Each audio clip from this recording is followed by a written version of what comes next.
নমস্কার, আমি তানিশা দত্তা। আবার চলে এসেছি আরও একটা নতুন এপিসোড নিয়ে ব্যতিক্রম বিশেষে। আসুন আজকে আমরা কথা বলি মিসেস সঞ্চিতা রয়ের সাথে। তিনি author, poet as well as a jewellery designer. She is also the admin of বহুমুখী প্রতিভা অর্গানাইজেশন। আসুন আজকে আমরা একটু গল্পের ছলে ওনাকে চিনে নেওয়ার চেষ্টা করছি। নমস্কার ম্যাম। নমস্কার। সকলকে যারা রয়েছেন অপর প্রান্তে তাদের সকলকে আবার প্রণাম, শুভেচ্ছা ও ভালোবাসা জানাচ্ছি এবং তোমাকে অনেক অনেক শুভেচ্ছা জানাচ্ছি আগামী দিনের জন্যে। Thank you ma'am. আজকে আমরা আপনার সাথে একটু গল্প করব, আপনাকে একটু ভালো করে জানার চেষ্টা করব, আর আমরা এটাও চেষ্টা করব যে আমাদের ভিউয়ার্সরা যাতে আপনার স্টোরি থেকে একটা ইন্সপিরেশন পায়, আগামী দিনে যাতে ওরাও কিছু একটা নিজের জন্য স্ট্যান্ড নেওয়ার চেষ্টা করে, নিজের জন্য একটা প্ল্যাটফর্ম তৈরি করার চেষ্টা করে। So will try to know you little better today. Okay, let's start. So ma'am, আপনি যদি একটু আমাদেরকে আপনার জার্নির বিষয়ে বলেন, কি করে আপনার এই বিজনেস স্টার্ট করা বা লেখা স্টার্ট করা, এটা যদি একটু বলেন। বিজনেস শুরু করেছি যেটা জুয়েলারি, সেটা অ্যাকচুয়ালি বিজনেস মাইন্ড নিয়ে শুরু হয়নি। এটা আমার একটা শখ, যেহেতু আমি আর্ট অ্যান্ড ক্রাফট করি। আর্ট অ্যান্ড ক্রাফটের অ্যাজ এ টিচার হিসাবেও আমি করেছি কাজ। তো সেই জায়গা থেকেই অ্যাকচুয়ালি সেটা শুরু হয়েছে। তো আমাদের আর্ট অ্যান্ড ক্রাফটে যারা থাকি না, আমরা মানে সবসময় একটা ক্রিয়েশন থাকে আমাদের, মানে একটা কিছু একটা দেখলেই, যেমন এখানে বসে আছি, যে এই যে লাইটগুলো দেখছি, এই যে যেগুলো বানিয়েছে, সেটা কি করে বানিয়েছে আগে মাথায় আসে, যে এটা কি দিয়ে বানিয়েছে, দেখেই বুঝতে পারছি কিন্তু বোতল দিয়ে বানিয়েছে, এটা কি দিয়ে, তার দিয়ে বানিয়েছে বা কি দিয়ে বানিয়েছে, এইগুলো থাকে। তো এবার যখন আমি ক্রাফট করি, ক্রাফটে তো সফটওয়্যার্স, পেইন্টিংস, জুয়েলারি মেকিংও আছে তার মধ্যে। তখন যখন কোর্সটা করেছিলাম তখন তো অতটা ভাবিনি, বাট যখন শেখানো শুরু করেছি, আমার আর্ট অ্যান্ড ক্রাফট থেকে আমার এক স্টুডেন্ট, সে বিবাহিত, তার চাকরিও হয়ে গেছে স্কুলে, লামডিক বিবিএম স্কুলে। তো সেখান থেকে তখন আমার আস্তে আস্তে হলো যে আমি ডিজাইনগুলো যখন দেখছি, আমি নিজেও যখনই একটা শাড়ি পরবো, সেটা আমি নিজের থেকে শুরু করেছি, প্রথমে নিজের দিক থেকে। যখন একটা শাড়ি পরতাম, সেটার সাথে ম্যাচিং করে কানের গলার, এখনও যেটা পরে এসেছি নিজে বানানো, তো কানের গলার ম্যাচিং করা, হাতে চুড়ি ম্যাচিং করে পরা, ইভেন ব্যাগ পর্যন্ত, ব্যাগটাও আমি ম্যাচিং করে চেষ্টা করতাম যে বিটস দিয়ে বানাচ্ছি বা কাপড় দিয়ে, যেটা দিয়ে বানাই সেটা যাতে ম্যাচিং থাকে। তো আমাকে অনেকে বলতে, এই যে ম্যাচিং দিদি এসে গেছে, এরকম ধরনের ব্যাপার বলতো আর কি। তাতে করে না অনেকে তখন জিজ্ঞেস করতো যে আচ্ছা আমাকে বানিয়ে দিতে পারবে, সেই থেকে শুরু। তখন আমি বলতাম তোমার কেমন চাই বলো, তো বললো যে আমাকে এরকম বানিয়ে দেবে, বিটস দিয়ে বানিয়ে দেবে, কাপড় দিয়ে, বা এই ডিজাইনের ওই ডিজাইন করে। আস্তে আস্তে আমাকে হোয়াটসঅ্যাপ করা শুরু করেছে। তো আমি তখন ওই ডিজাইনগুলো শুরু করলাম। তো এবার সেই অনেক বলা, তো সময় সীমিত, তাই একটু করেই ছোট শর্ট করে বলছি। তারপরে এই করতে করতে শুরু হলো জার্নি। তো অনেকেই আমাকে বলে বানিয়ে দাও বানিয়ে দাও, অবভিয়াসলি ম্যাটেরিয়ালস একটা চার্জ আছে, খরচা আছে। প্রথমে শুরু করলাম যে ঠিক আছে, যা আমার খরচ হচ্ছে তাই দিচ্ছি। তারপর দেখলাম যে আমার সময়টা খুব কম, আমার সময়টারও একটা মূল্য আছে। তো সেই ভেবে আমি সময়ের মূল্য ভেবেই একটা শুরু করলাম। তারপর গত বছর পুজো পর্যন্ত, গত বছর থেকে নিয়ে এই বছরের পুজো আগ পর্যন্ত আমি 1,30,000 ইনকাম করেছি জুয়েলারি থেকে। তো টোটাল মিলিয়ে বলছি এটা হয়েছে। বাট ভাবিনি যে এটা আমার একটা জুয়েলারি বিজনেস একটা সাইড হবে বলে, বাট এটাকে আমি রেখেছি। বাট সাইড বাই সাইড অন্য কিছু রয়েছে আমার, যেটা এখনই বললে, একটা গ্রুপ রয়েছে, সেই গ্রুপের জন্য অনেক সময় দিতে হয়। এই ব্যতিক্রম মাস্টও ডক্টর সুমন ভারতীয়াকেও আমার অনেক অনেক মানে কি বলবো, ধন্যবাদ বললেও কম হবে। যখন আমি তো গুয়াহাটিতে প্রথম থেকে ছিলাম না, আমি আজকে 3 বছর চলছে আমি এখানে এসেছি কাজে। সবাইকে তো আর সেভাবে আমার আগের থেকে জানা ছিল না, তাই এই গ্রুপটা আমাকে অনেকের সাথে পরিচয় করিয়েছে। যেমন ওনার সাথে আমার এই গ্রুপের মাধ্যমেই পরিচয়, এবং আমরা যখনই ওনাদের অনুষ্ঠান হয় আমাদের বলেন যে করার জন্যে, সেইভাবে করে আমরা অনেক অনুষ্ঠান করেছি এবং করছি এবং আগামী দিনেও করব। তো সেই চেষ্টাটা করি। তাই যখন যেটা আসছে সেভাবে নিচ্ছি আর কি, ওটাকে সেভাবেই নিচ্ছি। আর কি বলো, জানতে চাইছে? আচ্ছা, আমি একটু আপনার লেখার বিষয়ে জানতে চাই। আপনি বললেন আপনি অথর, পোয়েট। সো না, আমি পোয়েট বলবো না, কারণ কি দেখো, লেখিক একজন পোয়েট হতে গেলে অনেক অধ্যবসায়ের প্রয়োজন, অনেক কিছু জানতে হয়, অনেক কিছু শিখতে হয়। তাই আমি নিজেকে পোয়েট বলাটা আমি আমি বলবো না। সেটা কেউ বলে আমাকে, বাট আমি লজ্জিত হই তাতে। কারণ কেন কি, আমি শুধু মনের ভাবটুকু প্রকাশ করি, তাই নিজেকে পোয়েট বলার এখনও সাহসটা আমি করতে পারি না। তাই লিখে মানে মনের ভাবটুকু প্রকাশ হয়। যেমন আমি লকডাউনে বেশি লিখেছি বলবো, ছোটবেলায় লিখতাম। তুমি একটু আগে আমি বলছিলে যে লিখছো, তো লেখাটা কোথা থেকে শুরু হয়েছে, তুমি আমাকে একটু আগে বলছিলে কথাটা। তো তোমার প্রশ্নটা আমি নিজেকেই করছি, জানতে চাইছো তো? হ্যাঁ, তো সেটা হচ্ছে আমার ছোটবেলায় আমার বাবা নাটক লিখতেন। বাবার লেখা নাটক অনেক মঞ্চস্থ করেছি। ডিব্রুগড় ইন্ডিয়া ক্লাব খুব পরিচিত, ডিব্রুগড় ইন্ডিয়া ক্লাবে করেছি নাটক। আমরা কলেজে করেছি, ইউনিভার্সিটি, স্কুলে বাবার লেখা নাটক মঞ্চস্থ করেছি। এবং এমনও হয়েছে 19টা নাটক হয়েছে স্কুলে, হয়তো 20টা নাটক হয়েছে, তার মধ্যে ফার্স্ট প্রাইজ পেয়েছি, বেস্ট অ্যাক্ট্রেস পেয়েছি, আমার দিদিও তাই, এরম। তো সেইখান থেকেই লেখাটা শুরু। এবং বাবাকে দেখতাম, বাবা বাংলায় খুব ভালো ছিলেন। বাবাকে দেখতাম অনেকে আশেপাশে পাড়া থেকে বা কোথাও থেকে অনেকে ভাব সম্প্রসারণ লেখার জন্যে এতটা খাতা বাবার কাছে জমা পড়তো। বাবা সেই অফিস থেকে এসে এগুলো লিখতে বসতেন। মানে বাবার এতটা মানে ডেপথ ছিল। আর যদিও আমি ইকোনমিক্সের ছাত্রী, বাট ওই যতটুকু লেখাটা এসছে বাবার থেকেই বলবো আর কি। ওই তো আপনি কি নিয়ে লিখতে ভালোবাসেন? হ্যাঁ, সেটা একটা কথা। আমি অ্যাকচুয়ালি অনেকটা গ্যাপ হয়ে গেছিলো আমার।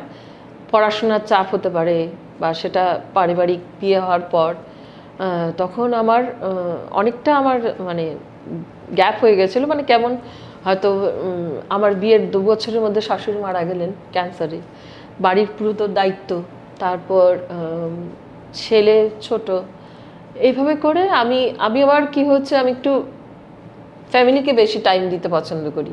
মানে বাড়ির সব কিছু যদি পারফেক্ট থাকে তবেই আমার আর্ট অ্যান্ড ক্রাফট বলো বা জুয়েলারি, যে কোনো কিছু বলো, তখনই আমার কবিতা বলো বা কিছু একটা করার, তখনই আমার মনটা বসবে। বাট আমি যদি দেখি যে ঘর এলোমেলো, ছেলে মেয়েকে ভালো করে দিতে পারিনি, বা আগে শ্বশুর বাড়িতে আমার কাজটা ভালো করে করতে পারছি না, তখন আমার ওগুলোতে মন বসতো না। তার জন্য কি হয়েছে, আমি অনেক সুযোগও পেয়েছি জীবনে। হয়তো বা অনেক সময় হয় আমরা স্কুলে গিয়ে বলতে হয় আমি আমি আমি চাকরি করতে চাই, আমি অ্যাপয়েন্টমেন্ট লেটার, বাট আমার জীবনে এমন হয়েছে আমি চাকরি পেয়েছি বাট আমি ছেড়েছি। আগে যখন আমি দুলিয়াজান ছিলাম নিউ ভিস্তা স্কুলে, উনি ওনার মধুমিতা ম্যাম যদি আমাকে দেখে থাকেন, তো উনি আমাকে নিউ ভিস্তা স্কুলে অফার করেছিলেন। এবং আমার ছেলের স্কুল ক্লাস টিচার ছিলেন ঝর্ণা ম্যাম, উনাকে আমার বাড়িতে নিয়ে এসেছিলেন। তখন আমি পুরোপুরি বাড়িতে, তখন বলছে তুমি, একটা রুম আমার ছিল পুরো পেইন্টিং ভরা আর সফটওয়্যার সব কিছু। তখন আমি এক্সিবিশন করতাম, মানে আমার আর্ট অ্যান্ড ক্রাফটের এক্সিবিশন হতো। তখন একদিন আমাকে উনি বলছেন যে তুমি MA করেছো ইকোনমিক্সে, প্লাস এত হাতের কাজ, তুমি ঘরে বসে আছো? আমি বলছি না, আমি তো এখনো কিছু ভাবছি না সেভাবে করে। মানে তোমাকে ভাবতে হবে, আমি তোমাকে একজনের সাথে পরিচয় করিয়ে দিব। তখন সেই নিউ ভিস্তা স্কুলের প্রিন্সিপালকে আমার বাড়িতে নিয়ে আসলেন। উনি দেখে তো সাথে সাথে আমাকে এক্সিবিশনের জন্য সিলেক্ট করলেন।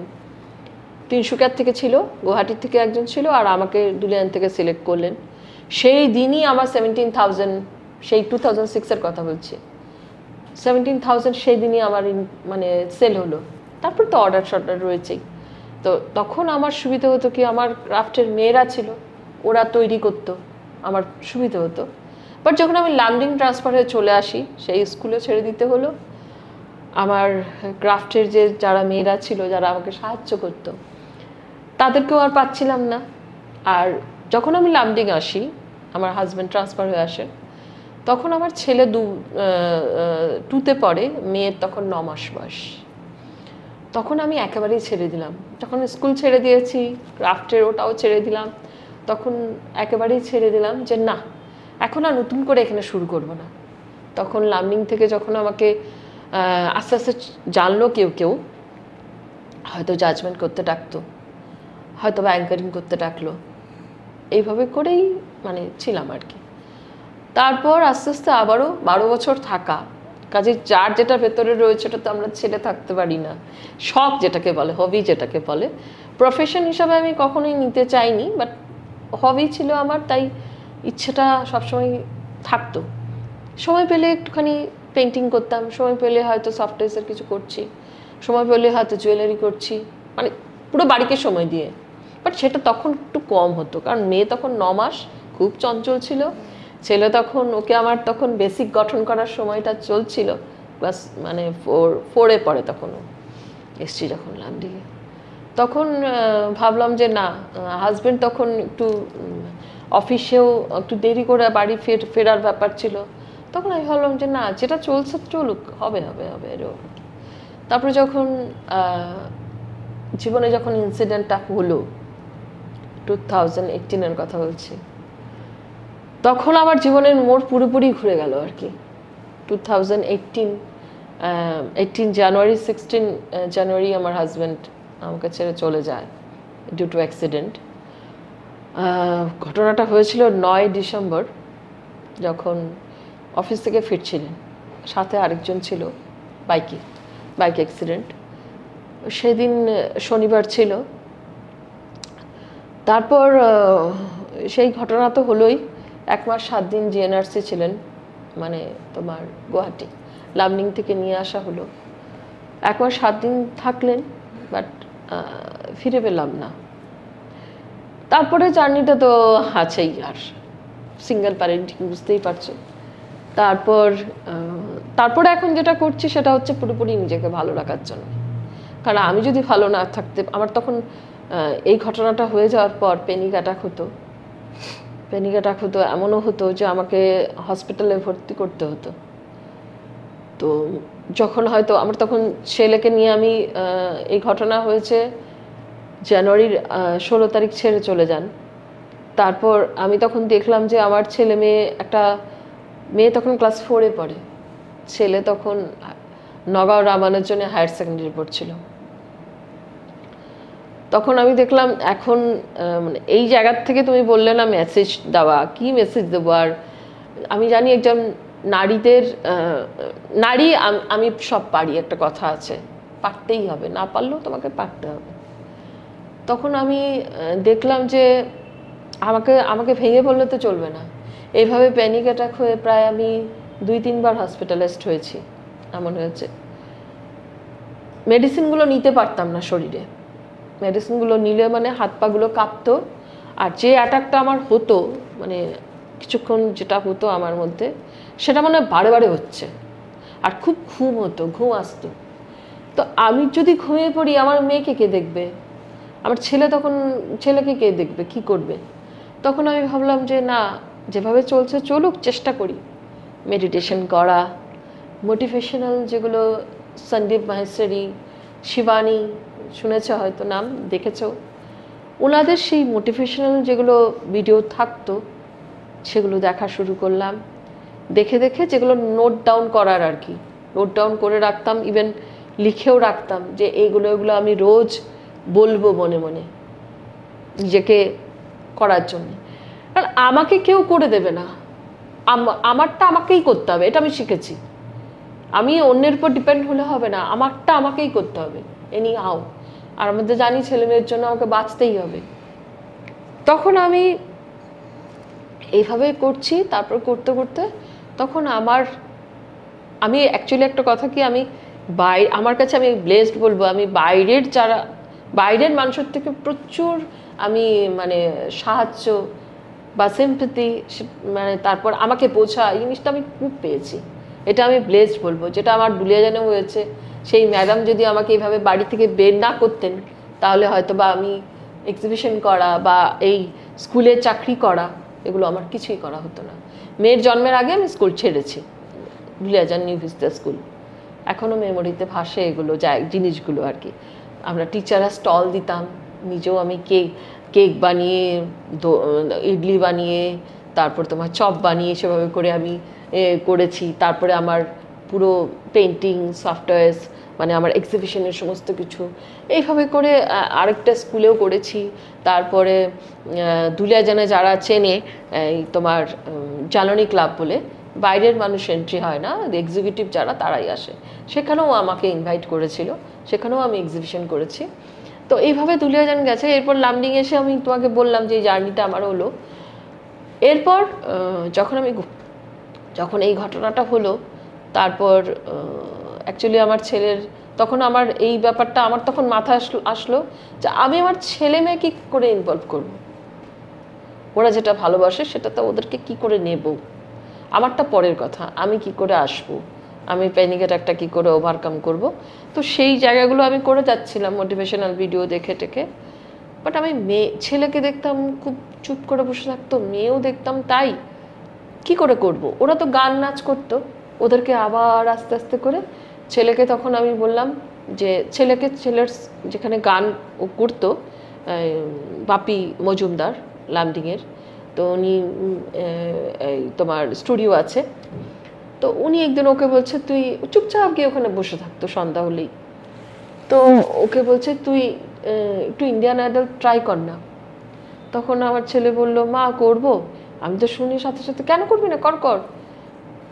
তখন ও কিছুতেই করবে না। তোকে আমি গুয়াহাটি নিয়ে আসি গাড়ি করে। আমার হোজাইতে একটা কাজ ছিল, অফিসের কাজ, তখন তো অফিসিয়াল কাজ চলছে, কারণ ইনসিডেন্টটা হওয়ার পরে তো প্রায় 3-4 মাস এগুলো চলতে থাকে। আমি বললাম চল, কিছু হবে না। গিটারটা উঠালাম গাড়িতে, ও কিছুতেই যাবে না। আমি বললাম না চল, কিচ্ছু হবে না। অফিসে কাজটা করে সেই রাতে চলে গেলাম, গুয়াহাটি চলে আসছি। গুয়াহাটির সেই রাতটা আমার এখনও মনে আছে। রাত্রি তখন আমি সাহস করতে পারছি না, কারণ এই সময়টাতে আমি কখনো একা যাইনি, সবসময় হাজব্যান্ড থেকেছে, গুয়াহাটি এসছি বা গাড়িতে এসছি। সেদিন ফর্চুনেটলি ওই দিন যখন আমি হোজাই থেকে বেরোবো, ভাবছি যে একা তো আমি কোনোদিন যাইনি, এত রাতে যাব, কালকে সকালবেলা অডিশন, আমাকে তো আজকে যেতেই হবে। তারপর হঠাৎ করে আমাকে বিএম বললেন যে আমার তো গুয়াহাটিতেই বাড়ি, আমি আজকে আপনাদের সাথেই যাই। তো ভগবান দেখলাম যে আমাদের সাথ দিচ্ছে, উনি থাকাতে আমি ভয়টা কম পেলাম। ড্রাইভার ছিল, উনি ছিলেন, আর আমি ছেলে মেয়ে পেছনে। তুমুল বৃষ্টি, সে রাত বাজ পড়ার মতো বাজ পড়ছে। ওটা আমি ভগবানকে ডাকছি যে তুমি রাস্তা তো তোমাকে দেখাতেই হবে, কিছু তো করতেই হবে। এই করে করে করে করে গুয়াহাটি আসলাম। পরের দিন অডিশন দিল, 2টো অডিশন হলো, 2টো অডিশন রাউন্ডে পেলো। 1:30টার সময় ফোন করলো, মা আমি সিলেক্ট হয়েছি।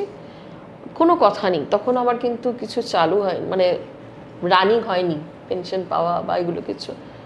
তখন আমি বললাম না, আমাকে তো ওকে নিতেই হবে। তো তারপর আমি আসলাম। ওখান থেকে আসার পর কিছুদিন পরেই কলকাতা রাউন্ড। আমি তখনও কিছু চিনি না, কি করে কোথায় যাব। তারপরে আমি আমার মশাতো ভাইকে ফোন করলাম, বলে হ্যাঁ আমার অ্যাড্রেসটা পাঠালাম, বলে এই তো বাড়ির কাছেই, চলে আসুন নিয়ে যাব। তারপরে ওদের সাথে গেলাম, কলকাতা অডিশনও কোয়ালিফাই করলো। মানে কিছুদিন পরে ফোন করেছে, ওখান থেকে ওরা ফোন করে বোম্বে চান্স পেয়েছে বলে। তারপর আমি তখন ভাবছি এবার বোম্বে কি করে যাব একা একা ছেলেকে নিয়ে। আর আমার উদ্দেশ্যটা হচ্ছে যে ওদেরকে আমি আবার এগুলোতে যতক্ষণ না ইনভলভ করবো না, তারা কিন্তু ওই সাদমা যেটা বলে, যে এই কষ্টটা ওরা পাচ্ছে বাবা নেই বলে, সেটা থেকে বেরোতে পারবে না। তারপর নিয়ে গেলাম বোম্বে, ফ্লাইটে টিকিট করে চলে গেলাম, কিচ্ছু চিনি না। তখন আমার ভাই বললো আমি যাব সাথে, বোম্বে ইন্ডিয়ান আইডল যদি পাই আমি যাব। গেলাম, সেখানে রাউন্ড হলো, টপ 80-তে আউট হলো, সেখানেও অনেক গল্প। তারপর তখন মানে ভীষণ খারাপ লাগছে, কারণ যারাই গেছে টপ 80-তে তাদের মা বাবার ইন্টারভিউ নিচ্ছে, শুটিং হচ্ছে বিশালভাবে, বাট আমরা 3জন কিন্তু ভেতর থেকে একদম মরে আছি আর কি। আমাদের কিছুই যেন ভালো লাগছে না। ছেলে যেটা অ্যাচিভ করলো তাতেও আমার কিছু ভালো লাগছে না, আর ও যেখানেই থাকছে বসে আছে এইভাবে, তো যাই হোক, এগুলো অনেক, সেখানে নেহা কাক্কর ছিলেন, অন্ন মালিক ছিলেন, ক্যামেরা বিরাট, এই টিভি লাগানো তার অপর প্রান্তে আমরা, আর ও তো ওখানে ঢুকেছে। তো যাই হোক, যতটুকুই গেছে করেছে, বাট তারপরে ও আর ইচ্ছে করছে না, ওর বলছে আমি আমি আমার আর থাকতে ইচ্ছে করে না, আমি বাড়ি চলে যাব, মানে কোনো রকমভাবেই মানে ওকে নিয়ে যাওয়া টেনে টেনে।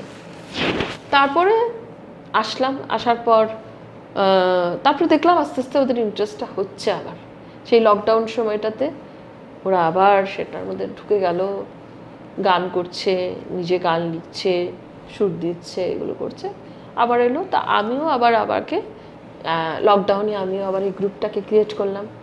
যখন দেখলাম অনলাইনে নানা জায়গায় অনুষ্ঠান হচ্ছে, আমাকেও বলছে লাইভ করার জন্য, আমার ছেলেকে বলছে, আমার মেয়েকে বলছে, তখন আমি বললাম আমি নিজে কেন করছি না, দেখি না, যদি পারি পারবো, আর যদি না হয় হবে না, চেষ্টা তো করতেই হবে, ব্যর্থ হলে হলাম, ব্যর্থ হলে আবার করব।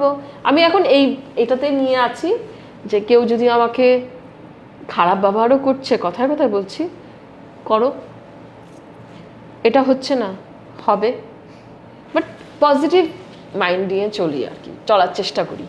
ঠিক আছে, কখনো যদি কখনো নিরাশা আসে জীবনে, আসবে না, মানুষ মাত্রেই হবে, বাট ওটাকে অ্যাকসেপ্ট করছি, অ্যাকসেপ্টেন্সটা বেড়ে গেছে বলতে পারো, তো সেভাবেই চলে যাচ্ছে এখন। আচ্ছা, আপনি সিঙ্গেল প্যারেন্টিং নিয়ে বললেন, so as a female single প্যারেন্টিংটা আপনার কিরম টাফ মনে হয় আজকের এরায়, মানে আজকের দিনে, বা ধরুন খালি টাফ না, চ্যালেঞ্জেস কী কী আছে, বা আপনার জন্য কি কখনো কোনো ধরনের এরকম কিছু ইনসিডেন্ট হয়েছে যেটা আপনি আমাদের সাথে শেয়ার করতে চান? হ্যাঁ, সেটা তো বলবোই, কারণ কি দেখো, আগে যখন দুজন থাকে স্বামী স্ত্রী, তখন কি হয়, জিনিসগুলো ভাগ হয়ে যায়। যেমন ফিনান্সিয়াল দিকটাও দেখছে, আমি বাড়িটা দেখছি, ঠিক আছে, এবার বাড়িটা সামলে আমি আমার যেগুলো শখ আছে করতে পারছি। বাট এখন যেটা হচ্ছে, এখন হচ্ছে কি আমাকে দুটো সামলাতে হচ্ছে, বাবা মা দুটোই। এবার বাবার জায়গা কেউ কখনো নিতে পারে না, আর মায়ের জায়গাও বাবা নিতে পারে না, সেটা কখনোই সম্ভব না। বাট কি হচ্ছে, ফিনান্সিয়াল দিকগুলোও দেখতে হচ্ছে। এবার বাড়িতে একটা, যেমন আমি কলকাতায় একটা ফ্ল্যাট নিয়েছি, সেখানে আমার দরকার ছিল না এতটা ইনভলভ হওয়ার, সেটার জন্য আমাকে বারে বারে যেতে হয়েছে, সেটাকেও আমাকে দেখতে হচ্ছে। এবার বাড়িতেও কোনো রকম কিছু হচ্ছে, যেমন আমার অনেক সময় মনে হয় আর যাবো না আজকে বাজার করতে ইচ্ছে করছে, বাজারে যেতে ইচ্ছে করছে না, বাট কি করবে, সেই যে আমি যে ওই সময়টা যেই সময়টা পেতাম, এখন আরও পাচ্ছি না, আরও ভাবে ইনভলভ আমি জানি আজকে আমার যদি শরীরটা খারাপ লাগে, আমি কাকে বলবো। আমার মনে হয় আমি 5 বছর যে আমার রানিং, আমার হাজব্যান্ড আমাকে অ্যাক্সিডেন্টে চলে গেছেন, তারপর থেকে আমার মনে হচ্ছে যে আমি 5 বছরে আমি অসুস্থ থাকাটা কি জিনিস ভুলে গেছি। আমার মনে হয় যে যদি মনে হয় যে আমার জ্বর হয়েছে, তাহলে তো মেয়েটার স্কুলটা নষ্ট হবে। আর আমার যদি মানে জ্বর এসছে, আমি ফিল করছি আমার কিন্তু ভেতরটা গরম, জ্বর লাগছে, বাট আমি বুঝতে দিই না, আই এম কোয়াইট ওকে, বুঝতে এই জন্যই দিই না, কারণ আমার মেয়ের স্কুলটা বন্ধ হবে, আমার মেয়ে আমাকে নিয়ে চিন্তা করে, তো ও কাকে বলবে। তো এতদিন ছেলে ছিল, এখন ছেলে ট্রান্সফার হয়ে চলে গেছে, এবার আমি আর মেয়ে শুধু, ছেলে ফ্রাইডে আসছে, স্যাটারডে সানডে থাকছে, এবার আমি স্যাটারডে সানডেটা এখন ওকে আমাকে টাইম দিতে হচ্ছে, ও যদি সারা সপ্তাহ থাকছে না, তো সেই জায়গায় আমি তখন, ও যখন আসে তখন ভাবি যে না, আমি ওকে কি করে নানা রকমভাবে খাওয়াবো, কি করবো, সারা সপ্তাহ তো থাকছে না। তো এই ধরনের জিনিসগুলো হচ্ছে কি, তখন শেয়ারটা করার জায়গাটা আমার থাকছে না, যে আমার আজকে ধরো আমার শরীরটা ভালো লাগছে না, ঠিক আছে, তুমি একটা ফোন করে দিতাম আগে যে তুমি এটা একটু নিয়ে এসো, বা আমার শরীরটা ভালো লাগছে না, ঠিক আছে তুমি শুয়ে থাকো, আমি এটা করে নিচ্ছি। বা আমি মেয়েকে, আমি যেমন আজকে এখন আমার যেটা প্রবলেম হচ্ছে, এত অনুষ্ঠান হচ্ছে চারিদিকে, সব জায়গায় আমাকে ইনভাইট করছে, বাট আগে যখন আমার 3 বছর আমার ছেলে এখানে ছিল, ব্রাঞ্চে ছিল, গুয়াহাটি ব্রাঞ্চে, তখন আমি সারা সপ্তাহ থাকতে, যেহেতু স্যাটারডে সানডেটা আমি একটা অফ নিয়ে অনুষ্ঠানগুলোতে যেতাম বা নিজে অনুষ্ঠান করতাম। তো এখন হয়েছে কি স্যাটারডে সানডে ও থাকছে, আমি এখন যেতে গেলে আমার মনে হচ্ছে কি যে আমি তোকে সময় দিচ্ছে না। তো এই জায়গায় এই জায়গাটার থেকে আমার কিছু কিছু অনুষ্ঠান এখন আমি যেতেও পারছেন, বাট আমাকে ছেলে বলে না, ও আমাকে গাড়ি করে পৌঁছে দিয়ে আসে। বাট আমি বললাম না একটু আগে যে আমি একটু ফ্যামিলি ওরিয়েন্টেড বেশি, আমার ফ্যামিলিকে পুরো সময় দিয়ে ফ্যামিলির পুরো কিছু সব কিছু ঠিকঠাক করে তারপরে আমি আমাকে সময় দিই যদি পাই। আর নিজের সময়টাও হয় না আমার, কারণ আমি একসময় ভাবি জুয়েলারি করব, আবার ভাবি সফটওয়্যারসের কিছু করি, আবার ভাবি রিসেপশনের কিছু করি, আবার একটুখানি সেই বিয়ের আগের চর্চাটা একটু শুরু করেছে গান নিয়ে, মনে হয় একটু গান করি। আচ্ছা গান কোথাও না করি, ঠাকুরের সামনে বসে একটু গান করি। তো এই জিনিসগুলো হচ্ছে। আর আরেকটা যেটা আমার শখের খুব ছিল, ছোটোর থেকে করেছি নাচ। নাচ করেছি মানে সেটা হয়েছে আমার পাশের বাড়ি, উনি জেঠিমা বলে ডাকতাম, শান্তিনিকেতনের ছিলেন। তো আর একটা জিনিসটা খুব দোষ, একটা মানে দোষ খুব আমার বেশি, সেটা আমি বলেই দিই, আমি বলতে দ্বিধা করি না। শেখার ইচ্ছাটা আমার ভীষণ ছোটোর থেকে সেটা ছিল, কোথায় কে কী জানে শিখবো এরকম। তো ওই জেঠিমা না নাচ করতো, তাসের দেশ পরিচালনা করা এরকম, বুঝেছো? তা আমার বাড়িতেও এনভায়রনমেন্ট ছিল, বাবা নাটক করছেন, নাটক গোপাল ভাঁড় নাটক, এই নাটক সেই নাটক করছে, বাড়িতে একটা সেরকম এনভায়রনমেন্ট। মা স্কুল থেকে আসছেন, মার মুখে কোনো রকম ইসে নেই, মানে টায়ার্ডনেস নেই, মা সুন্দর চাটা করে দিচ্ছে, করছে, মিটিং করছে। বাবা মার জায়গাটা মা মার মতো, মা স্কুল করতেন, বই টই পড়তেন, মা খুব বেশি মার থেকে এটা আমার নেওয়া, বই পড়তে আমি ভীষণ ভালোবাসি। আর বাবাকে দেখলাম এই কালচারাল দিকটা, আমার বাবা কাকা সবাই। তো খুব ছোটো বয়সে ইন্ডিয়া ক্লাবে অনুরাধা এরম ধরনের কিছু কিছু আর্টিস্টদের দেখেছি আমার কাকা বাবারা যখন পড়তেন আর কি। তো এরম থাকা আমার, যেমন আমি এই গানের সুবাদে আমি রাঘব চ্যাটার্জির বাড়িতেও গেছি, নৈহাটি, ওনার ওয়াইফের কাছে আমার মেয়ে গান শিখতো। রথজিৎ ভট্টাচার্যের বাড়িতে আমার ছেলে ইন্ডিয়ান আইডল যখন গেছিল সিজন 10-এ, সৌম্য চক্রবর্তী সিজন 10-এর উইনার ছিল, 5th সেকেন্ড রাউন্ড পর্যন্ত বোধহয় গেছিল, মানে ফাইনালের আগ পর্যন্ত। ও রথজিৎ স্যারের সাথে ওর কানেকশন করে আমার ছেলেকে এভাবে করে, তো রথজিৎ স্যারের বাড়িতেও আমি গেছি। তো ওরমভাবে তারপরে আমি রিসাইটেশন করেছি, প্রতিটি ম্যামের কাছেও করেছি কয়েক মাস। আমার হাজব্যান্ড চলে যাওয়ার পর আমার ভালো লাগতো না, তখন আমি জয়েন করেছি, ওনার সাথে আমার একটা ভালো সম্পর্ক। বাট কি হয়েছে, আমি কন্টিনিউ করতে পারছি না। মানে আমি আজকে হয়তো ক্লাসটা করছি ফ্রাইডে করে করাতেন, ফ্রাইডে ক্লাসটা দেখো, শেখার তো আমরা তো বলতে পারবো না আমরা সব জানি, অনেক কিছু শেখার আছে, কেউ বলতে পারবো না আমরা যে আমরা সব কিছু জানি। তো আমাকে অনেকে বলে তুমি রিসাইটেশনের কোর্স করেছো, আবার সে কিচ্ছু জানি না বলবো, অনেক কিছু জানার আছে। তো তাই যখন ক্লাস করতাম, বাট আমি তখনও দেখতাম যে আমি ফ্রাইডে হয়তো কলকাতা যাচ্ছি, ফ্রাইডে হয়তো কোন ছেলে বা মেয়ে অসুস্থ হয়তো ডাক্তারের কাছে যাচ্ছি, এইভাবে করে না ডিসকন্টিনিউ হতো। তারপরে ভাবলাম না থাক, মেয়েটা ম্যাট্রিক এবার মাধ্যমিক দিচ্ছে, ও মাধ্যমিকটা দিক, ওর একটা লাইন হয়ে যাক, তারপর যদি আমার শরীরটা দেয়, আমাকে পারমিট করে, আবার শুরু করব। তো সেভাবে করেই চলছে।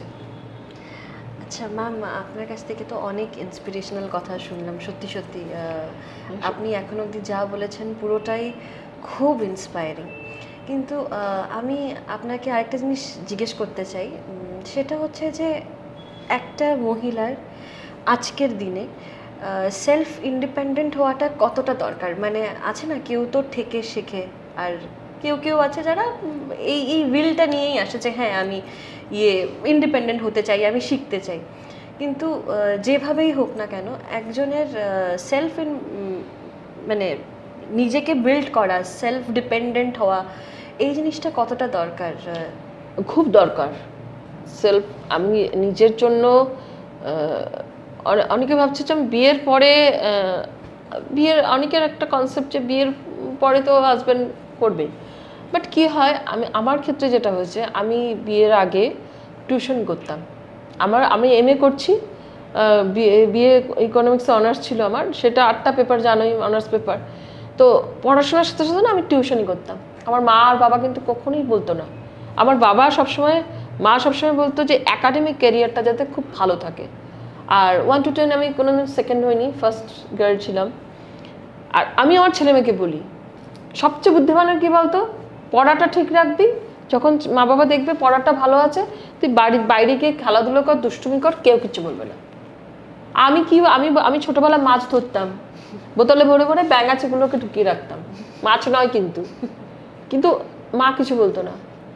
আমি ক্রিকেট খেলেছি, তারপরে ওই যে তোমার গুলি খেলে না, সেগুলোও খেলেছি, সব কিছু করেছি, কিন্তু বাট পড়াটাকে ঠিক রাখতাম। সাথে সাথে নাচ করা, গান না কবিতা করা, বা এই যে কবিতা শিখতে যে আমার পাশের বাড়ি কলকাতা ছিলেন অপূর্বলাল চ্যাটার্জি আমার টিচার, উনিও কলকাতার ছিলেন। আমার নাচটাও উনিও শান্তিনিকেতনের একই পাড়ায়। তো আমি বললাম না, আমি বাইরের থেকে আমি খুব ব্লেসড, আমি বাইরের মানুষের সাহায্যটা খুব বেশি পেয়েছি। আর ওই আমি সে ডাকতাম পিসামশাই বলে ডাকতাম, পিসামশাই অপূর্বলাল চ্যাটার্জি, উনিও ছিলেন কলকাতার। তো ওনার থেকে আমার কবিতাটা শেখা।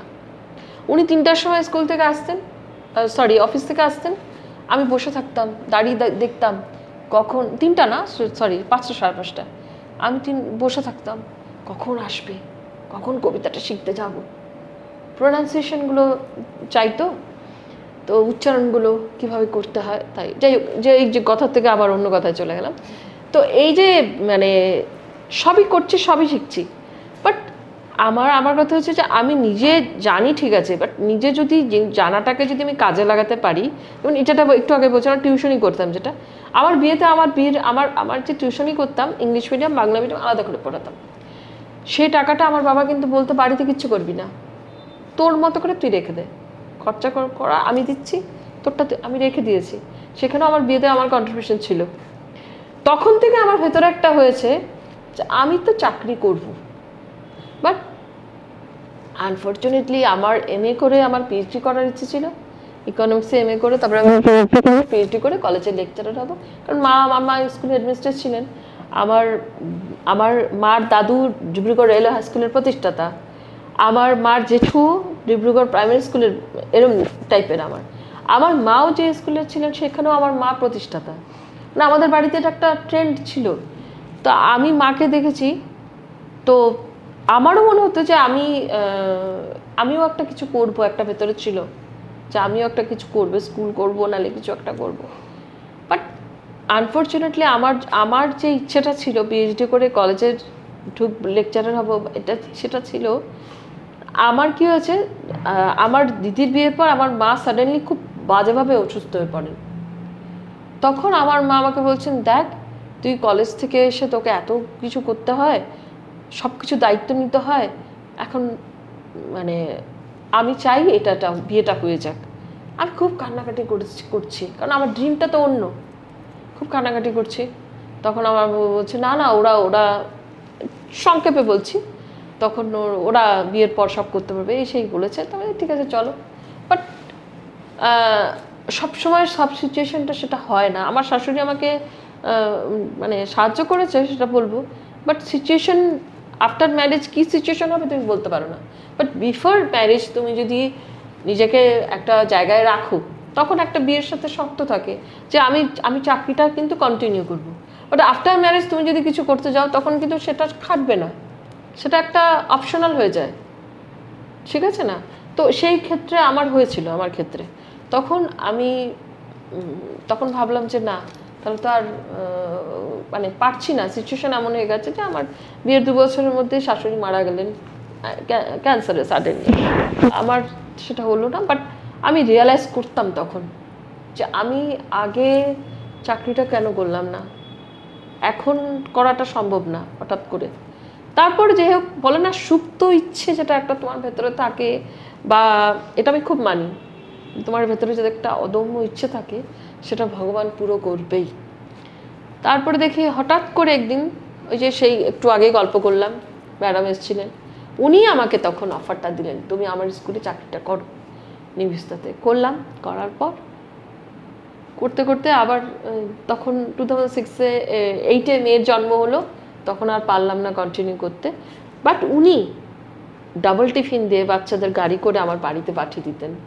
বাড়ি দুলিয়াজান বাড়িতে, বড় বাড়ি, সেখানে আমি বাচ্চাদের নাচ ওঠানো, নাটক ওঠানো ওগুলো করে দিতাম। বাচ্চা তখন ছোট আমার, সেই জিনিসগুলো ছিল। বাট সাডেনলি আমাকে আসতে হলো ট্রান্সফার হয়ে, তো এগুলো আর হলো না। বাট এখন আমি তারপরে যেটা বললাম, তুমি যেটা বলছে কথাটা সেটা নিয়ে বলছি। আমি যখন ক্রাফটের এটা শিখলাম, যখন প্রথমবার পেন্টিংটা করেছিলাম, তখন আমি টাকা নিয়েছিলাম। বাট করতে করতে করতে করতে করতে আমার শখটা ছিল কি, আমাকে কেউ, আমার কোনো টাকা আমার কাছে জমলো বা আমি কিছু করলাম, সেটা দিয়ে যাতে আমি আরেকটা কিছু রোল করতে পারি। তো এই যে ক্রাফটের জিনিসটা শেখাতে শেখাতে শেখাতে ওই টাকা দিয়েই কিন্তু আমি সমস্ত কিছু রোল করেছি। এই পেন্টিং দিয়ে এই পেন্টিংটা বিক্রি হলো, বা ওই এক্সিবিশন করলাম, ওখান থেকে টাকা আসলো, ওটা দিয়ে এটা করা, এটা দিয়ে এটা করা। তখন আমি নিজের একটা ইন্ডিপেন্ডেন্ট আমার চলা শুরু হলো। তারপর আমি পার্লারও করেছি, সেটা বলি না কাউকে, কারণ সেভাবে আমি থাকতে পারি না, চলতে পারছি না এখন। তো আমার পার্লারও শিখেছিলাম, পার্লারও আমার একটা ছিল, সেটা এখনও কেউ জানে না, অনেকে কম জানে আর কি। তো সেইখান থেকেও আমার একটা ইনকাম হতো, ঠিক আছে। তো ওইভাবে করেই আমার আস্তে আস্তে আমার তখন মনে হলো যে আমি ঠিক আছে, আমি বাইরে যেতে পারছি না এই মুহূর্তে, আমি এগুলো করে আমি চলে যাচ্ছি, সেখান থেকে আমার কারো কাছে চাইতে হচ্ছে না। তো সেই জায়গার থেকে বলবো যে খুব দরকার, খুব দরকার তুমি তোমার নিজের শখটুকু করার জন্য। তো এই জার্নিতে আপনার হার্ডশিপস কী ছিল, মানে কী ধরনের অবস্টেকলস আপনাকে ক্রস করতে হয়েছে? এখন আমি ধরে চলছি যে আপনি অনেকটা স্টেবল জায়গায় আছেন, তাই না? আপনি নিজের ইচ্ছে মতো কাজ করতে চাইলে করছেন, যখন আপনার মনে হচ্ছে বন্ধ করে আমি ঘরের দিকে তাকাবো, সেই লিবার্টিটা আপনার আছে এখন। কিন্তু এই জায়গায় তো পৌঁছানোর জন্য নিশ্চয়ই অনেক কিছু দেখে আসতে হয়েছে, সেটা যদি আমাদেরকে একটু বলেন। সেই জায়গা থেকে, তো সেইখান থেকে প্রথমে বলবো যে আমি সাডেনলি একটা মানুষ খুব কম বয়সে চলে যাওয়া, আমরা তো চোখ বন্ধ করেও ভাবতে পারি না যে আমার হাজব্যান্ড থাকবে না আমার সাথে। বাট আমাকে এই সিচুয়েশনটা আমাকে ওভারকাম করতে হয়েছে, মানে আমি ভাবতেই পারিনি যেটা সেটা আমার জীবনে হয়েছে, ভাবতে হয়েছে আমাকে। বাট 5 বছরে আমি চেষ্টা করেছি, আমি দেখেছি যে আমি তো একটু আগে বললাম যে তোমার জায়গাটা তোমাকে ঠিক করতে হবে, তোমার মনকে তোমাকেই বোঝাতে হবে। বাইরের মানুষ বলবে ওটা ঠিক হয়ে যাবে, ও কিছু না, ওটা কিছু না, ওটা হয়। বাট কম বয়সে হওয়া, আমরা দেখো বৃদ্ধ হয়ে গেলেও যদি মা বাবা চলে যায়, তাতেও কিন্তু কষ্টটা যেটা পাই, খুব কম বয়সে মা বাবা যাচ্ছে তাতেও কিন্তু সেই কষ্টটাই পাই। আমরা কখনোই চাই না আমাদের আপন মানুষগুলো আমাদের ছেড়ে চলে যাক। বাট যখন চলে যেতে সেটাকে অ্যাকসেপ্ট করা যে এই মানুষটা জীবনে ফিরে আসবে না। আর তার মধ্যে কি আরও যেটা আমার ক্ষেত্রে যেটা হয়েছে, তুমি যেটা বললে, কারো হয়তো মা বাবা চলে গেলে হাজব্যান্ড থাকছে, হাজব্যান্ড চলে গেলে মা বাবা থাকছে। বাট আমার 4 বছরে, এই 4 ইয়ার্সে, আমার হাজব্যান্ড যাওয়ার 1.5 বছরের মধ্যে আমার মা চলে গেছে। বাবার যেদিন বাৎসরিক, সেদিন আমার মার 11 দিনের কাজ। আমার মা চলে যাওয়ার বছরও যায়নি, আমার দিদির বর চলে গেলেন। 4টা পিলার আমার জীবন থেকে একটা ধাপ করে চলে গেছে। সেই জায়গার থেকে আমি উঠে দাঁড়াতে হয়েছে। এবং আমার যখন হাজব্যান্ড চলে গেছে, তখন আমার মা তো আমাকে বোঝাতে পারছে না, বাট আমার বাবা যখন চলে গেছে, মাকে আমি বোঝাতে পারছি। সেই জায়গাটা আমার এসছে জীবনে। কতটা প্যাথেটিক হতে পারে একটা মা মেয়ে মাকে বোঝাচ্ছে, সেটা আমাকে করতে হয়েছে। এবং দিদিকেও আমার সামলানো মানে কি বোঝাবো, মানে আমি তার আগে তো ম্যাচিউরড হয়ে গেছি। খুব কম বয়সে যেটা আসলে হয়। তো এখন আমার কি হয়, কেউ যাচ্ছ যাও, কেউ আসবে আসো, কেউ থাকবে থাকো, কেউ চলে যাবে যাও, কিছু গায়ে লাগে না এখন আর। কেউ যদি আমাকে নিয়ে কিছু বললো, ওকে, ইটস ওকে। মানে এতটা মনটাকে আমি এতটা আমার ইসে হয়ে গেছে আর কি। আমার আনন্দ দোলা দেয় না, দুঃখ দোলা দেয় না, আমার কোনোটাই এখন। কেউ যদি নাচছে, আমি খুব নেচে দিই ওখানে। আমি দেখাবো না যে আমার ভেতরে কি আছে।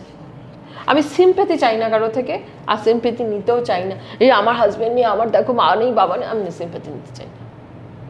It's a part of life, আমি জানি। বাট বলাটা সহজ, যার জীবনে যায় সেই বোঝে। কাজে আমি বুঝেছি জীবনে এরম, ভগবান না করুক এমন সিচুয়েশন কারো আসুক, মানে যা সবাই সবার মতো করে অনেক বছর পর্যন্ত ম্যারেজ লাইফটাকে এনজয় করুক, স্বামী স্ত্রীর সাথে থাকুক, আর কম বয়সে যাতে, যেটা আমার ক্ষেত্রে হয়েছে, এটা কারো না হোক, এটাই আমি প্রে করবো আজকের দিনে। তো এই আর কি, অনেক কিছু হয়, অনেক কিছু সামলাতে হয়। তা ঠিক, maybe after a point of time এরম হয়ে যাওয়া ছাড়া আমাদের কাছে আর কোনো অপশন থাকে না। অনেক কিছু গায়ে লাগালে উই ক্যানট সার্ভাইভ। হ্যাঁ, আমরা কখনো আগে বেড়ে যেতে পারবো না, আমাদেরকে একটা জায়গায় স্ট্যাগনেন্ট হয়ে থেকে যেতে হবে, আর স্ট্যাগনেন্ট হয়ে তো লাইফ চলে না। আমি তো বলি It যে has to go on. হ্যাঁ, yes, show must go on একটা কথা আছে। তো আমি ওরকম ধরনের মানুষের মোটিভেশনাল স্পিচগুলো শুনি। আর একটা জিনিস মানে ভাবি আর কি, সেদিন আমি আমার প্রোফাইলেও শেয়ার করেছি, তুমি আমার অ্যাপবিতে আছো আমি দেখেছি, মানে দেখবে তুমি, একজন লিখেছে যে যত বড় মানুষ হয়েছে না তারা খুব সহজ সরল এবং বড় মনোভাবের হয়, আর যারা মানে ইগোয়েস্টিক, মানে ধরো সেন্টিমেন্টে, তাদের মানে কি ভেতরে একটা থাকে যে আমি কিছু করতে পারছি না বা কিছু এই ধরনের। জাস্ট ওই মানে ভিডিওটা দেখলে বুঝতে পারবে, আমাকে খুব ছুঁয়ে গেছে এটা, যে মনটাকে যদি বড় না করি তাহলে কিন্তু আমরা মানে এত ক্রিটিক্যাল দুনিয়াতে মিশতে পারবো না। তবে নিজেকে সামলে, এটাও নয় যে আমি ফুলে দিলাম, যে খুশি আসো, যে খুশি যা বলো, তাও নয়, একটা লিমিটেশন তো অবশ্যই থাকবে, তার মধ্যে নিজেকে বুঝে চলতে হবে, এই আর কি। আচ্ছা, সবার জীবনে জানো তো, আমরা হয়তো বা অনেকের জীবনটাকে দেখছি বা অনেকের দেখছি না, অনেকের স্ট্রাগল আছে এরকম। তো আমি এখন উপর দিকে দেখি না কে কিভাবে আছে, নিচে যারা আছে তাদেরকে দেখি যে ওরা কত স্ট্রাগল করছে, তখন আমারটাকে মনে হয় একটু কম। তো আর থাকে না, মানুষ তোমার আনন্দটা দেখতে ভালোবাসে, তুমি যদি বলো দুঃখ দুঃখ আর ভালো লাগছে না, কেউ তোমার পাশে থাকবে না। তাই আমি এগুলো শেয়ার করতে চাই না, আর সবসময় এইভাবে থাকতে চাই আর কি, হুলস্থুল করে থাকবো, ম্যাম আনন্দ আপনি করে। আমাদের সাথে যদি এরকম একটা কথা শেয়ার করতে পারেন, যেটা ধরুন আপনাকে কেউ বলেছিল, যেটা সবসময় আপনার জন্য একটা মোটিভেশনাল কোট হয়ে থেকে গেছে, যেটা আপনাকে একটা চলার সাহস দেয়। হ্যাঁ, 100 বার। সেটা হচ্ছে আমার আমার মা আমাকে একটা কথা বলেছিলেন খুব ছোট বয়সে। আমি মার খুব ভক্ত ছিলাম অ্যাকচুয়ালি, মা বাবা দুজনই, সবাই থাকে, সবাই থাকে। মা আমাকে বলেছিলেন যে হয়তো তুমি ভাববে যে মা তো দেখছে না, বাবা তো দেখছে না, কিন্তু একটা কথা জানবে, ভগবান কিন্তু সব কিছু দেখেন। আর এত ছোট বয়স ছিল আমার, আমার ভেতরে না এটা ভীষণভাবে বসে গেছে। আর আমি না এখনো পর্যন্ত মানে কিছু একটা করতে গেলেই, এখন তো আমার না মা আছে, না বাবা আছে, না শ্বশুর শাশুড়ি আছে, না হাজব্যান্ড আছে, কিছু একটা করতে গেলে না ভাবছি আর কি যে এটা এভাবে না, না ভগবান তো দেখছে। এখনো কারো প্রতি অন্যায় করা বা ভুলেও, এই যে দোকানে গেলেও কখনো হয় কি যে টাকা দিলাম, আমাকে একদিন একজন 600 টাকা ফিরিয়ে দিচ্ছে, হ্যাঁ আমি দিয়েছি 100 টাকা না কত, আমি 300 টাকা ভেবে 600 টাকা, মানে আমাকে, আমি 500 টাকা দিয়েছিলাম বোধহয়, তো আমাকে 300 টাকা দেবে, ব্যাক করবে, 600 টাকা দিচ্ছে, আমি দিলাম ফিরিয়ে আবার। তো এরও অনেক ঘটনা হয়, বাট তখন মনে হয়, একজন আমাকে বলছে কেন রেখে দে, আমি ছি ছি ছি, ভগবান ঠিক দেখছে, বলে তুমিও বাচ্চার মতো, বলছি না ঠিক দেখছে উনি উপর থেকে। তো এই জিনিসটা আমার ভেতর থেকে এখন, আমি কারোর জন্য খারাপটা ভাবতে এখনো সাহস হয় না বা ভাবি না, আমাকে যাই করুক, আমাকে যদি কিছু করেছো, বাট ভগবানকে বলি তার ভালো করো, এটাই আর কি। আর বাবা বলতেন একটা কথা যে কর্ম করে যা, ফলের আশা করিস না, তো তাই করছি, জানি না কি পাবো। আচ্ছা ম্যাম, এখন একটু লাইটার নোটে অনেক অনেক ডিসকাশন, আপনারা অপর প্রান্তে যারা রয়েছেন তারা মার্জনা করবেন, কথা প্রসঙ্গে অনেক কথাই বলা হয়ে গেল। আচ্ছা, একটু লাইটার নোটে আমি আপনার কাছ থেকে আপনার লাইফের সবচেয়ে মেমোরেবল ডেটা জানতে চাই। মাই গড, সেটা মেমোরেবল বলবো তোমার সে তো অনেক কিছু আছে। যেদিন আমার আমার এই 5 বছরের মধ্যে মেমোরেবল বলবো, আমার ইন্ডিয়ান আইডল যেদিন আমার ছেলে ওই অন্ন মালিক আর নেহা কাক্করের সামনে গিয়ে গান করছিলেন, তখন ওইটা একটা আছে আমার। তারপর দ্বিতীয়ত হচ্ছে হ্যাঁ, একটা আছে যে আমি গাড়ি শিখতে গিয়ে একদম গাড়ি পাল্টি খেয়ে একদম উল্টে গেছিলাম, চোখ বন্ধ করে ফেলেছি যে আমি শেষ, আমি তো আর বাঁচবো না। বাট আজ আমাদের গাড়িতে তো ফটো থাকে না ঠাকুরের, যখন চোখ বন্ধ করে ফেলেছে শেষ, তখন দেখছি যে না, ঠাকুর তো আমার দিকে তাকিয়ে আছে। তখন আমি ড্রাইভারকে বলছি তুমি এই জানলা দিয়ে বেরো, আমি এই জানলা দিয়ে বেরোছি। ওকে আমি বলছি, বলছে বৌদি কি করবো, বাচ্চা ছেলে কি করবো কি করবো, বলছে তুমি ওই জানলা দিয়ে বেরো, আমি জানলা দিয়ে বেরোছি। আর আমি তখন ওকে বলছি চাবিটা অফ করো, চাবি তখন ঘুরছে। তো এই একটা আছে। আরেকবার যখন ক্লাস মে মাসের, তখন আমার 4% ব্লাড হয়ে যায়। তখন ডাক্তার বলছিলেন যে 1 ঘন্টা দেরি হলে হয়তো আমি মারা যেতাম, থাকতাম না। তো যাই হোক, তো আবার সারভাইভ করলাম। তো আমি ভগবানকে এটাই বলি যে তুমি এত কিছু করে যে আমাকে বাঁচিয়ে রেখেছো, তার মানে এই ঘটনাটা হওয়ার ছিল, এই ঘটনাটা হওয়ার ছিল। ভগবান, আমার শাশুড়ি বলতেন যে কুষ্ঠিটা নাকি 6 দিনের দিনই লেখা হয়ে যায়। তা আমার হাজব্যান্ডের হয়তো এটা লেখাই ছিল, কারণ আমাদের পরিবারে মানে একটা কার্স আছে নাকি বলবো। আমার শ্বশুরও ভাসুরও 50 ইয়ার্সে মারা গেছেন, ভাগ্যিস বিয়ে করেননি। হাজব্যান্ডও 50 ইয়ার্সে, আরেক দেওরও মারা গেছে খুঁড়তো ঘরের, ও 50 ইয়ার্সে। তো ওইটা একটা কি যেন আছে জানি না, তো এটার জন্য হয়তো বা আমরা সবাই মানে ইসে করছি আর কি। যাই হোক, তো এই হলো ব্যাপার। আর কি বলবো, আর এভাবে চলে যাচ্ছে জীবন। খুব ভালো লাগলো আপনার সাথে কথা বলে, কিন্তু আপনাকে তো আমরা এইভাবে যেতে দেবো না, আপনার একটা রিসাইটেশন আমরা নিশ্চয়ই শুনবো। আচ্ছা আচ্ছা, ঠিক কিন্তু আছে। আমরা আমাদের রিসাইটেশনটাকে লাস্ট রেখে আজকে সবার কাছ থেকে বিদায় চেয়ে আচ্ছা, নেব। ওকে। কিন্তু তার আগে আমি জানতে চাই আপনার কাছ থেকে, আপনার hashtag smile on your face moment, এরকম কোনো একটা ঘটনা যেটা আপনি যখনই মনে করেন you are bound to smile at that point of time. হ্যাঁ, যখন আমার ছেলের জন্ম হলো, যখন আমার মেয়ের জন্ম হলো, এই দুটো ক্ষণ তো আমি কিছুতেই ভুলতে পারি না। তো এই দুটোর মধ্যে আমার মানে কান্নায় মানে হাসি বলে না, হাসি কান্না মানে হেসে কান্না এসে যায়, চোখে জল এসে যায়, এই দুটো হয়েছিল। আর ইন্ডিয়ান আইডলের কথা তো বললাম। আর ছেলে মেয়েকে ওদের আমি কোনো কিছু অ্যাচিভ করলে আমার কোনো রকম আনন্দ হয় না। বা আমি কলকাতা সিটিভিএনে অনুষ্ঠান করেছি, টিভি চ্যানেলে করেছি, তোমার ফ্রেন্ডস টিভিতে। বাট আমার ওগুলোতে আমার কোনো রকম হয় না যে আমি অনুষ্ঠান করেছি, মেডেল পেয়েছি, করেছি, বা এখানেও যা কিছু করছি, হয় না। বাট আমার যখন ছেলেমেয়েরা করে, আমার তখন আনন্দটা হয়, এটাই আর কি। ঠিক আছে ম্যাম, তাহলে আমরা এবার আপনার রিসাইটেশনটা শুনি। আচ্ছা, ঠিক আছে, চলো। আজকে যেহেতু আমরা নারীদের নিয়েই বেশি কথাটা হলো, তাই না, সেই নিয়েই একটা কবিতা বলছি, সুবোধ সরকারের লেখা, দুর্গার 10 হাত ছিল না কখনো। নারী ও দুর্গাপূজা মূলত একই।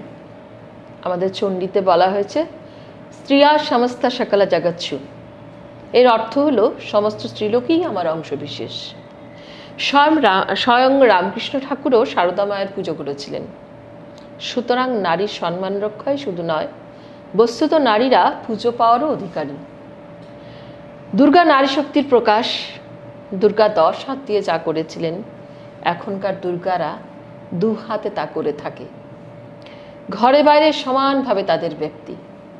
সেই নিয়েই কবিতাটি লেখা, দুর্গার 10 হাত ছিল না কখনো, সুবোধ সরকারের লেখা। আমার মা আমাকে কানে কানে একবার একটা কথা বলেছিল, ফিসফিস করে বলেছিল, যাতে কেউ শুনতে না পায়। আমার কানটা কাছে টেনে এনে মা বলেছিল, কাউকে বলবি না তো? আমি বললাম, কি? আগে বল কাকে বলবি না, আগে বল কাউকে বলবি না। আমি বললাম, না বলবো না। মা বলল, দুর্গার কটা হাত? আমি বললাম, 10টা। মা বলল, কোনোদিন দুর্গার 10টা হাত ছিল না। প্রথম দিন 2টো ছিল, তারপর 3টে হলো, তারপর 4টে হলো। এভাবে কি একটার পর একটা হাত গজায় কারো? তুই 2টো হাত নিয়ে পৃথিবীতে এসেছিস, তোর কি কোনোদিনও 4টে হাত হবে? দুর্গার হাত প্রথমে 2টো ছিল, আজও 2টো আছে, 100 বছর পরেও 2টো থাকবে। মা যেদিন কথাটা ফিসফিসে বলেছিল, সেই ফিসফিসানোর বয়স 100 বছর না হলেও 50 বছর হলো। মাকে কথা দিয়েছিলাম কাউকে বলবো না, তাই বলিনি, আজ লিখলাম। আমার মা পাবনা থেকে পালিয়ে আসা একটি মেয়ে, যে কিনা সীমান্ত পেরোনোর সময় বাবার সঙ্গে বামাল ধরা পড়ে। তত করে জিজ্ঞেস করেছিল রাইফেলধারীকে, তোমরা এপারে তুলসী লাগাতে দেবে তো? সেটা ছিল কোজাগরির আগে। দীপাবলিতে কোনো দ্বীপ চলেনি সেবার। আমার মা স্কুল কলেজে যায়নি কোনোদিনও, কিন্তু গীতার এক একটা অধ্যায় রোজ পুকুরে ডুব দিয়ে উঠে ভিজে কাপড়ে বলতে বলতে তুলসী গাছে জল দিত। 50 বছর আগে মায়ের কথাটা হুবহু মনে পড়ছে আজ।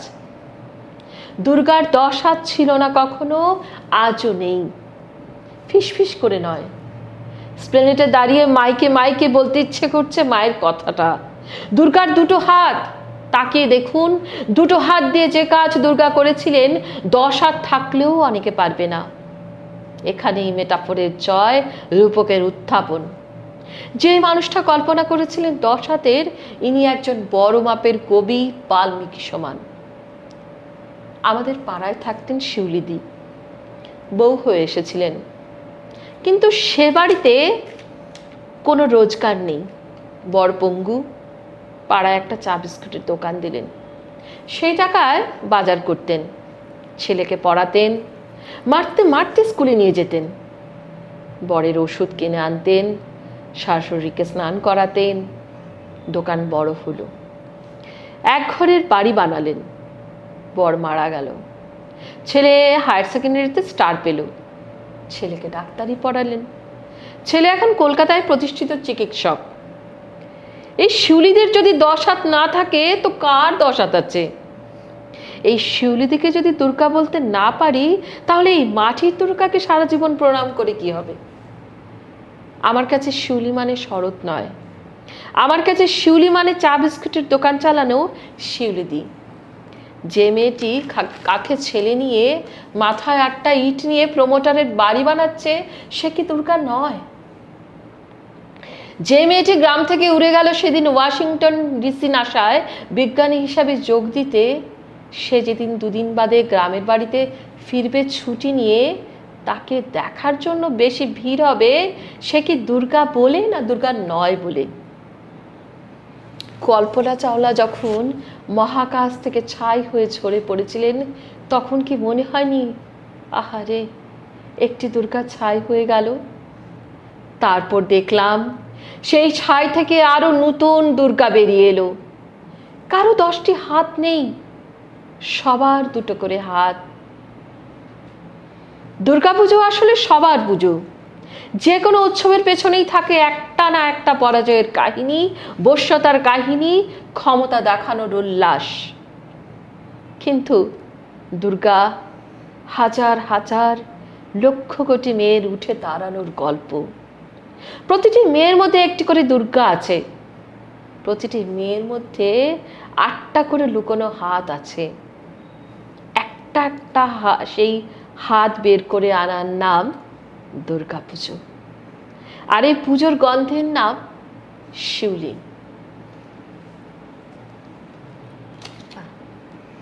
Thank you so much ma'am, thank you so much. আপনি আমাদেরকে আপনার টাইম দিয়েছেন, এত ভালো ভালো কথা বলেছেন, আমাদের খুব ভালো লেগেছে আজকে আপনার সাথে এইটুকু টাইম আমরা স্পেন্ড করতে পেরেছি।